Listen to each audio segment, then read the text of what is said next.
In this video, I'll show you how to import your students from a spreadsheet step by step.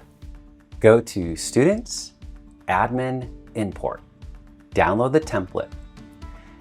The only required fields are first name, last name, and grade level. And grade levels must be abbreviated as follows.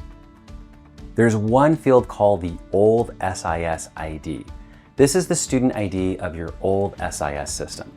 Including it is not required, but it's super helpful if you plan to import transcript records from your previous SIS system.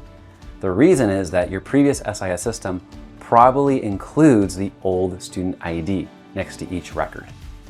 Now, regardless of whether you include the OLD SIS ID or not, Gradelink will create a new student ID for you. If you include the OLD SIS student ID, the ID will be stored in addition to the student ID created by Gradelink. The remaining fields are pretty self-explanatory, like email, phone number, and address. However, if you would like to have a more detailed explanation, there is a link to the documentation in the description of this video.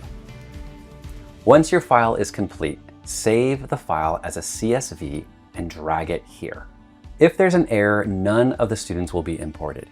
You will also get a spreadsheet that shows you exactly what the problem is. In this example, the student's grade level is spelled out instead of being a number, and that's an easy fix. If there are no errors, then you will see this green text letting you know that the students were imported. Thank you for watching. If you need any assistance, please contact our support team. We're happy to help you every step of the way.